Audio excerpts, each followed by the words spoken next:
ರಾಜ್ಯದಲ್ಲಿ ಎಲ್ಲ ಕಡೆ ಜಾತ್ರೆಗಳು ನಡೆಯುತ್ತೆ. ಆದರೆ ಇಲ್ಲಿ ಒಂದು ಜಾತ್ರೆ ನಡೀತಾ ಇದೆ. ಅಲ್ಲಿ ಹೆಣ್ಣುಮಕ್ಕಳು ಹೋಗಂಗಿಲ್ಲ, ಬರೀ ಗಂಡು ಮಕ್ಕಳು ಮಾತ್ರ ಹೋಗಬೇಕು. ಪುರುಷರಿಗೆ ಮಾತ್ರ ಆ ಒಂದು ಜಾತ್ರೆಗೆ ಅವಕಾಶ ಅಂತ ಹೇಳಲಾಗ್ತಾ ಇದೆ. ಹಾಗಾದರೆ ಈ ಒಂದು ಜಾತ್ರೆಯ ವಿಶೇಷತೆ ಏನು, ಯಾಕೆ ಹೆಣ್ಣುಮಕ್ಕಳು ಹೋಗಬಾರ್ದು?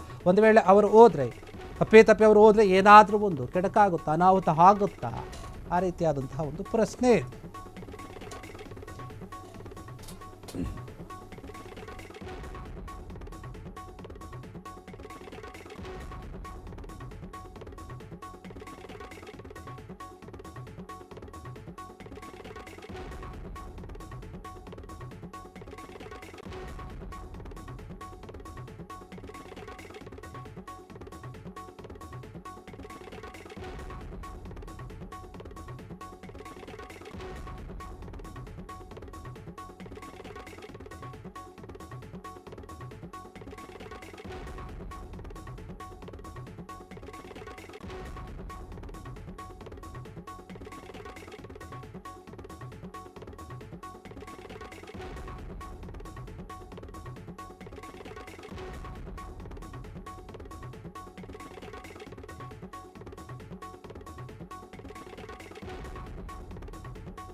ಮಹೇಶ್ವರ ಸ್ವಾಮಿ ಜಾತ್ರೆಗೆ ಪುರುಷರಿಗೆ ಮಾತ್ರ ಅವಕಾಶ ಅಂತ ಹೇಳಲಾಗ್ತಾ ಇದೆ. ಮಹಿಳೆಯರು ಹೋದರೆ ಕೆಡಕಾಗುತ್ತೆ, ಅನಾಹುತ ಆಗುತ್ತೆ ಅನ್ನುವಂತಹ ನಂಬಿಕೆ ಇದೆ.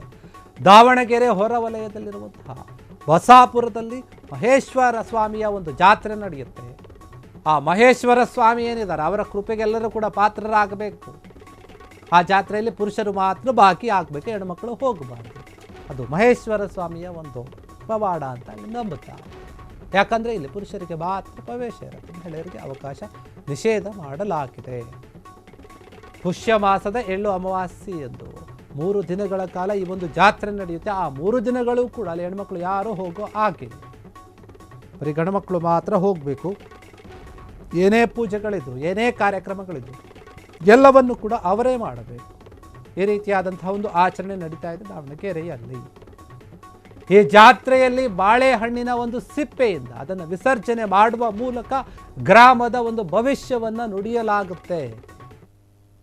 ನಾವು ನೋಡ್ತೀವಿ ಗ್ರಾಮೀಣ ಭಾಗದಲ್ಲಿ ಒಂದೊಂದು ಊರುಗಳಲ್ಲಿ ಒಂದೊಂದು ರೀತಿಯಾದಂತಹ ಜಾತ್ರೆಗಳು, ಆಚರಣೆಗಳು, ವಿಶೇಷತೆಗಳನ್ನು ಕಾಣ್ತೀವಿ. ಕೆಲವೊಂದನ್ನು ನಾವು ನಂಬೋಕೆ ಸಾಧ್ಯ, ಕೆಲವೊಂದು ನಂಬೋಕ್ಕೂ ಕೂಡ ಆಗಲ್ಲ. ಹಿಂಗೂ ಆಗುತ್ತಾ, ಈಗೂ ಕೂಡ ಆಚರಣೆ ಮಾಡ್ತಾರೆ ಅನ್ನುವಂಥ ರೀತಿಯಲ್ಲಿ ಕೂಡ ಈಗಲೂ ಕೂಡ ಕೆಲವೊಂದು ಸಂಪ್ರದಾಯಗಳನ್ನು ಜನರು ಆಚರಣೆ ಮಾಡ್ತಾರೆ. ಗ್ರಾಮೀಣ ಭಾಗದಲ್ಲಿ ಈ ರೀತಿಯಾದಂತಹ ಒಂದು ಆಚರಣೆಗಳು ಇನ್ನೂ ಕೂಡ ನಡೀತಾ ಇವೆ, ಈಗಲೂ ಕೂಡ ಚಾಲ್ತಿಯಲ್ಲಿರುವಂಥದ್ದು. ಹೀಗಾಗಿ ಇಲ್ಲೊಂದು ಜಾತ್ರೆ ಇದೆ, ಆ ಜಾತ್ರೆಗೆ ಹೆಣ್ಣುಮಕ್ಕಳು ಹೋಗೋ ಹಾಗಿಲ್ಲ ಅಂತ ಹೇಳ್ತಾ ಇದ್ದ. ದಾವಣಗೆರೆಯಲ್ಲಿ ಆಗ್ತಾ ಇರುವಂತಹ ಜಾತ್ರೆ ಮಹೇಶ್ವರ ಸ್ವಾಮಿಯ ಒಂದು ಜಾತ್ರೆ ಏನಿದೆ ಅದಕ್ಕೆ ಸಂಬಂಧಪಟ್ಟ ಹಾಗೆ ಬಾಳೆಹಣ್ಣು ಸಿಪ್ಪೆ ಏನಿರುತ್ತಲ್ಲ ಅದ್ರ ಮುಖಾಂತರ ಇಲ್ಲಿ ಭವಿಷ್ಯವನ್ನು ಹೇಳ್ತಾರೆ. ಅದೆಂಗೆ ಎತ್ತ ಅಂತ ಕೆಲವರು ಯೋಚನೆ ಮಾಡ್ತಾ ಇರ್ಬೋದು. ಆದರೆ ಅದರ ಮುಖಾಂತರನೇ ಅಲ್ಲಿ ಭವಿಷ್ಯವನ್ನು ಹೇಳಲಾಗುತ್ತೆ ಎನ್ನುವಂತಹ ವಿಚಾರ ಕೇಳಿ ಬರ್ತಾ ಇದೆ. ಅಲ್ಲಿ ಮತ್ತು ಬಂದವರಿಗೆ ಯಾರ್ಯಾರು ಇರ್ತಾರೆ ಭಕ್ತರು ಅವ್ರಿಗೆಲ್ಲರಿಗೆ ಊಟದ ವ್ಯವಸ್ಥೆಯನ್ನು ಕೂಡ ಮಾಡಲಾಗಿರುತ್ತೆ. ಪೂಜಾರಿಯವರು ಏನಿರ್ತಾರೆ ಅಲ್ಲಿ ಒಂದು ಪುಷ್ಕರಣಿ ಇರುತ್ತೆ. ಆ ಪುಷ್ಕರಣಿಯಲ್ಲಿ ಬಾಳೆಹಣ್ಣಿನ ಸಿಪ್ಪೆಗಳನ್ನು ವಿಸರ್ಜನೆ ಮಾಡ್ತಾರೆ, ತೇಲಿಬಿಡ್ತಾರೆ. ಬಿಟ್ಟ ಸಮಯದಲ್ಲಿ ಏನಾಗುತ್ತೆ, ಆ ಬಾಳೆಹಣ್ಣಿನ ಸಿಪ್ಪೆಗಳು ತೇಲಿದ್ರೆ ಅವ್ರ ಗ್ರಾಮಕ್ಕೆ ಒಳ್ಳೆಯದಾಗುತ್ತೆ, ಒಳ್ಳೆ ಮಳೆ ಬೆಳೆ ಆಗಿ ಎಲ್ಲ ಚೆನ್ನಾಗಿರ್ತಾರೆ, ಯಾವುದೇ ರೀತಿ ತೊಂದರೆ ಆಗೋದಿಲ್ಲ. ಒಂದು ವೇಳೆ ಅವು ಮುಳುಗು ಹೋಗ್ಬಿಟ್ರೆ ಏನಾಗುತ್ತೆ ಅಂತಂದರೆ ಕೆಡುಕಾಗುತ್ತೆ ಅನ್ನುವಂಥ ಒಂದು ನಂಬಿಕೆ ಜನರಲ್ಲಿ, ಆ ಭಾಗದ ಜನರಲ್ಲಿದೆ. ಹೀಗಾಗಿ ಈ ಒಂದು ಜಾತ್ರೆಗೆ ಸಂಬಂಧಪಟ್ಟ ಹಾಗೆ ಯಾರು ಕೂಡ ಅಲ್ಲಿಗೆ ಹೋಗೋ ಹಾಗಿಲ್ಲ.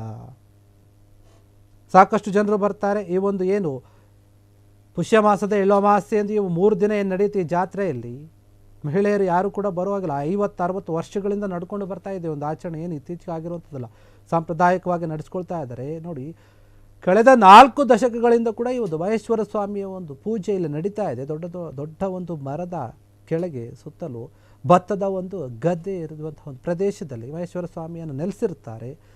ಅಲ್ಲಿ ವರ್ಷಕ್ಕೊಮ್ಮೆ ಈ ಒಂದು ಜಾತ್ರೆ ಆಗುತ್ತೆ. ಮಹೇಶ್ವರ ಸ್ವಾಮಿಯ ಒಂದು ಜಾತ್ರೆಯ ಸಮಯದಲ್ಲಿ ಅಥವಾ ಪೂಜೆಯ ಸಮಯದಲ್ಲಿ ಯಾರು ಕೂಡ ಇಲ್ಲಿ ಮಹಿಳೆ ಬರಬಾರದು, ಬಂದರೆ ಏನೋ ಒಂದು ಆಗುತ್ತೆ. ಮಹೇಶ್ವರ ಸ್ವಾಮಿ ಗದ್ದಿಗೆ ಸಮೀಪದಲ್ಲಿ ಆನೆಗೊಂಡ ಬಸವೇಶ್ವರ ಸ್ವಾಮಿ ಮತ್ತು ಗುರುಸಿದ್ದೇಶ್ವರ ಸ್ವಾಮಿ ಹಾಗೂ ಹಾಲಸ್ವಾಮಿ ದೇವರುಗಳನ್ನು ಕೂಡ ಭೇಟಿ ಆಗ್ತಾರೆ ಅಂತ ಹೇಳಲಾಗ್ತದೆ. ಈ ಗದ್ದುಗೆ ಮೇಲೆ ಬಾಳೆಹಣ್ಣಿನ ಸಿಪ್ಪೆಗಳನ್ನು ಕೂಡ ಎಸಿತಾರೆ.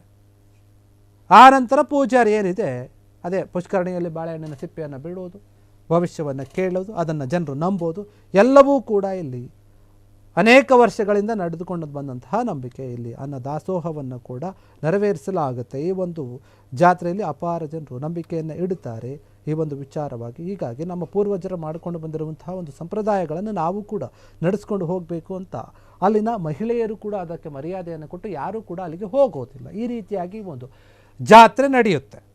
ಕ್ಷಣ ಕ್ಷಣದ ಸುದ್ದಿಗಳಿಗಾಗಿ ಫ್ರೀಡಂ ಟಿವಿ ಸಬ್ಸ್ಕ್ರೈಬ್ ಮಾಡಿ, ಲೈಕ್ ಮಾಡಿ ಹಾಗೂ ಫಾಲೋ ಮಾಡಿ.